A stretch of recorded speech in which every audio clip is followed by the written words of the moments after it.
What is up, guys? This is the ZeusTuber, and today I am back with another Walking Dead video for you guys. This one has to do with some spoilery tidbits that are courtesy of Gale and Hurd at San Diego Comic-Con 2014. Now, these aren't massive spoilers, but they are like a more official type things that some of it we do know, but some of it she has further elaborated on, so I'll just talk about it anyway.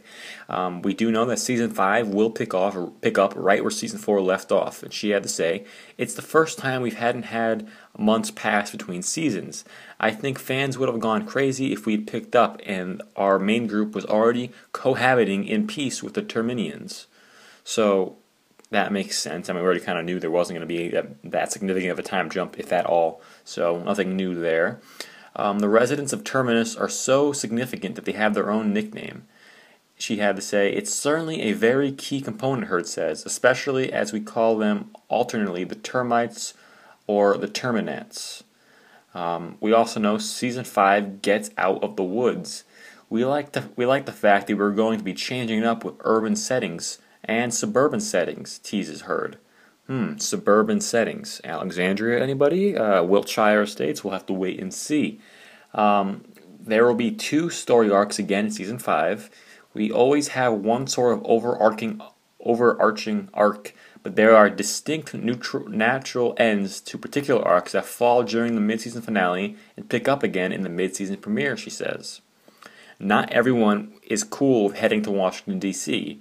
If you think about it, there are going to be optimists, there are going to be pessimists, there are going to be people that think going back to an urban setting is going to be very dangerous, because we've seen that many urban settings are essentially the city of the dead, Hurd teases. I don't think the debate is over yet for what is a good idea and what isn't. Gale and Hurd also had to say, don't worry about Carol.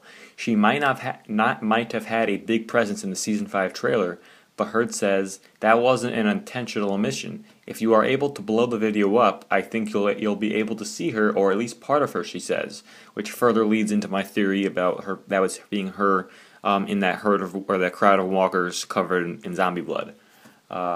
If we continue on here, she says there won't be much romance for Daryl, at least early on.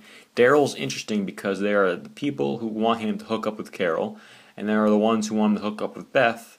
But there are also people who never want him to hook up because he's got to save himself for them, says Hurd. Fangirls everywhere. It's like a disease. Regardless of what we do, I don't think we're ever going to make anyone happy, she says. She says Season 5 will continue to play with the show's structure. She says there are still characters who are separated, Hurd notes. Sometimes what we do is cut from one separated group to another within one episode, and sometimes we keep an episode entirely focused on a smaller group. Now, we've seen that type of thing before in the second half of Season 4, so hopefully they can spice things up a little bit. Let's see. Expect more big deaths in Season 5. It wouldn't be The Walking Dead without some tears. And no, I'm not going to say, Hurd teases. And lastly, she says she is on Team Daryl.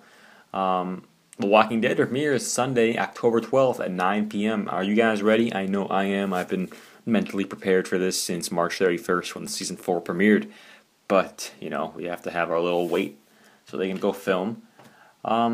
Anyway, that is it. Remember to rate, comment, and subscribe if you have not yet already.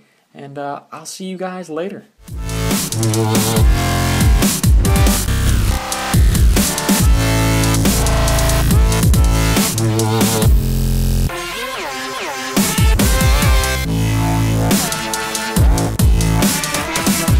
Hey, it's Josh McDermott from The Walking Dead. Make sure you subscribe to the ZeusTuber.